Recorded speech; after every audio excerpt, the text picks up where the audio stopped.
Hi, I'm so honored to be here today. Thank you, Keelan.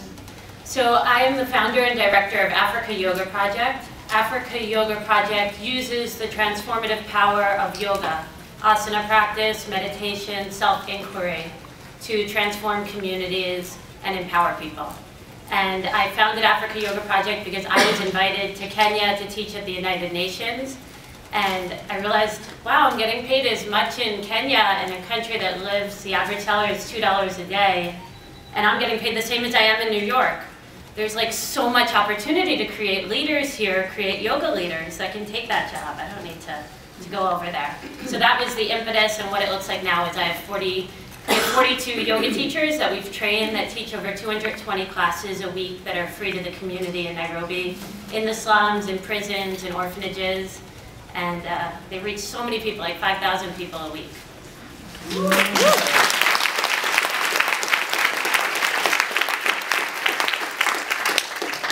And I'm the co-founder of an organization called Off the Mat Into the World, which bridges the gap between yoga and activism. And Off the Mat does a couple of things. One, it's a leadership training program that uses yoga and other healing methodologies to help people to access their purpose, very often through dealing and understanding their shadow and their trauma, and understanding how important it is to know and understand your own trauma before you can really go into at-risk environments and stand in the presence of other people's traumas. And also then how to activate that purpose in their own local community through outreach efforts. So whether it's environmental, health crisis, educational, doesn't matter. We give both the organizational as well as the spiritual skills to support them in that endeavor. The other thing that Off the Mat does, in order to kind of put our money where our mouth is that we raise significant funds by targeting the yoga community, empowering them to work within their community to raise money. And we do something called a Save a Challenge. And the Save a Challenge asks participants to raise $20,000 through outreach. You can't pay for it, you gotta raise it. And if you can raise this money, you get to come with me to a different developing country. Each year we focus on a different place with different issues. And the money that we raise all goes towards funding local initiatives in those environments. So in the last 3.5 years, we've raised over $2 million. We've built an eco-birthing center. We've built a halfway house, a schoolhouse, a 7-room schoolhouse, a bakery. We have done so much, and the most important thing about this effort is that because we're not, we don't get any money from the government or any kind of grants, we get to control where the money goes to and see where every dollar is being spent, and we get to find out what the needs of the culture are rather than imposing our needs onto the culture. And the participant gets to actually see where their dollars are being spent. So it's a win-win for everybody across the board, and it's really applying the yoga principles of unification and non-separation into both our international families as well as our national families.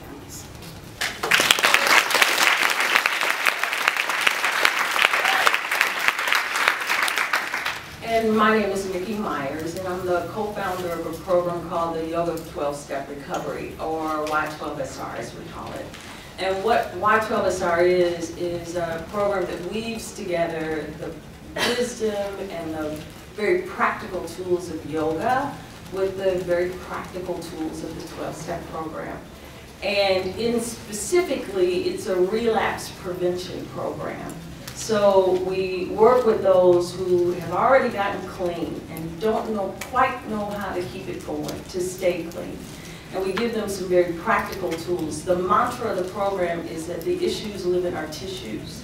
And from that perspective, we work out. The 12-Step program has a very cognitive twist to it.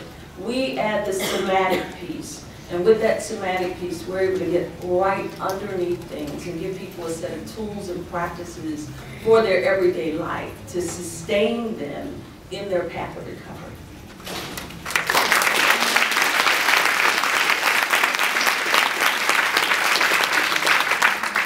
Was everyone here for Christy? Does anyone need us to have her start again, or are you guys all good?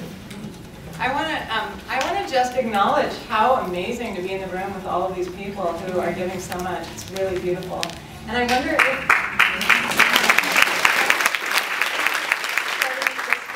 you'll talk a little bit. I mean, you told us your story of the moment that catalyzed action, but you could have taken, as you mentioned, you could have taken a lot of other actions. I wonder what was the impetus for stepping forward and doing your own thing? I guess I also had the experience for a long time of supporting other organizations, and oftentimes it was a good experience, but I just found I got to a certain place where I just wanted to do more. I also went back to school to get a master's in public health, so I wanted to just go as deep as I could to do the best job I could advocating on behalf of girls and women and their health. And I think there are some times in different times in our life where we only have so much to give, but I found myself at the time that I had my children and I had this experience where I was able, I had resources, I had time, I had a lot that I could put forth and I thought contribute in a meaningful way. I think that it just was where I was at, and I think that's why I was able to then set up my own kind of organization, not really a foundation, but a campaign and initiative that could then support and fill some of the gaps that some of the larger organizations weren't able to do. So I'm still trying to find my way in that and trying to be as useful as I can be, and that will take some flexibility and some real sort of just real listening, I think. I mean, you have to kind of be open to and receptive to what's needed of you and at any given time, and how others want you to be supported. So I'm trying to do that. So unlike Christy, I didn't support any other organizations. My yoga practice was pretty much about me. And when I started teaching yoga, that's when I started seeing that how yoga really was causing leaders. Like people in my class all of a sudden would go to teacher training, and it was so exciting to see that, to be at cause for someone else's development.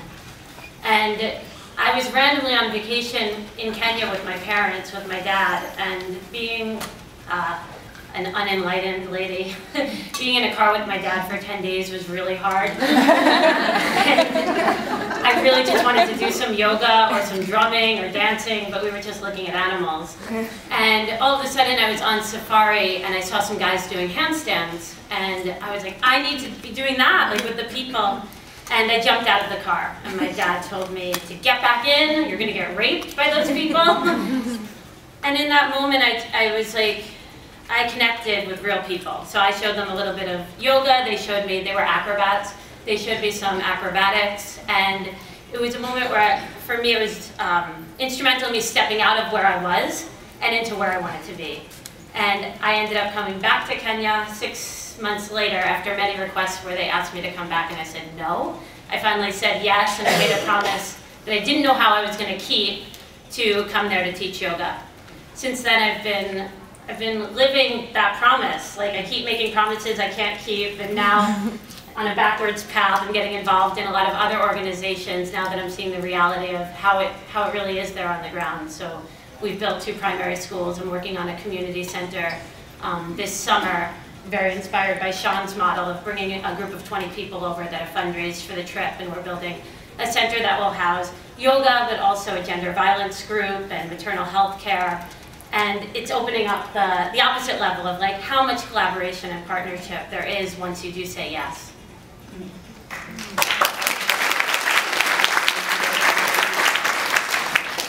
When I look back at my path in general, I recognize that it really did conspire to bring me to this point of being of service, but I never really saw it coming. When I decided to get involved in service was back in the 90s, and it was only because something had happened where a little bit of abundance had come into my life through teaching, where I didn't have to teach as many privates in a single day, and all of a sudden I had a little bit more space. And I had this belief that when abundance comes in, you have to express the abundance out, otherwise you stop the flow. So my foray into service was really that cavalier. I was just like, well, I probably should do something. And I should volunteer. The only thing I can do is yoga, and I can kind of tolerate children if they're in a certain range. And so I kind of started to figure out where I fit in, and ended up volunteering to teach yoga at a shelter called Children of the Night that supports, educates, and rehabilitates adolescent prostitutes between the ages of 11 and 17. I thought, perfect, these are my girls. Didn't work that way at all. I walked into this space thinking that they were going to love me, and they didn't. They were rude, they were angry, they were defiant, they were dismissive, incredibly arrogant, and just mean. And it was the longest hour of my entire life. And I could not wait to get out of that shelter, and I had zero intention of ever coming back, just FYI. And ran to my car and was enraged. I was enraged at the system, I was enraged at the counselors for not having these girls more in control. And I was enraged at the political system that doesn't know how to rehabilitate properly, and I was convinced that these kids were going to end up back in the street, smoking crack, pumping out a bunch of other little cracked out baby hoes, and that this is how the system was going to go. This is what was going on through my mind, and I burst out crying.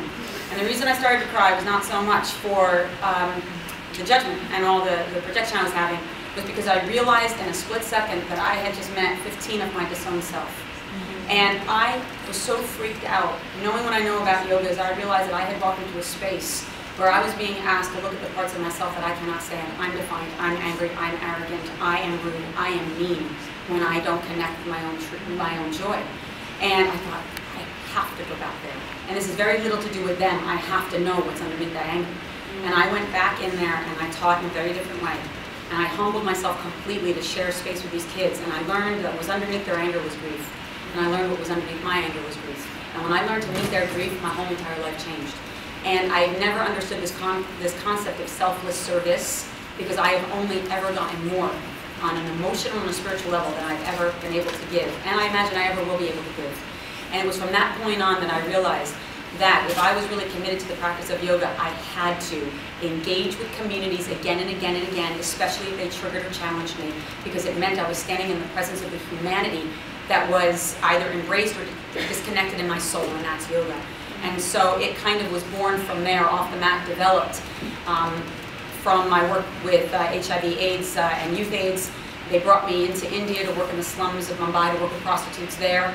And I have never been more inspired and more blown away by people in trauma and the things that people can do to uplift their own spirits in order to survive. And so it's been a blessed journey, but like I said, a reluctant one, because I never saw this coming. I didn't know that I'd be served, and God knows I've been served.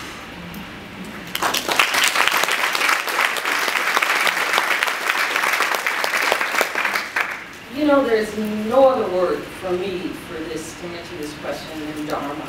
You know, I lived an at-risk life, and you know, my phraseology for it is, for a long time, you know, I paid a very high price for a very low life. And my journey has taken me in such a way that I got clean myself and stayed clean for 8 years. And then I relapsed. And then I found yoga, and the 12-step program got me clean. And I'm grateful for that. I often say it is my lifeboat. And then I found yoga. Yoga became my launching pad. It definitely became my launching pad. But I let the 12-step program go and said, yoga is my it. It's going to be my thing, right? And then I relapsed again.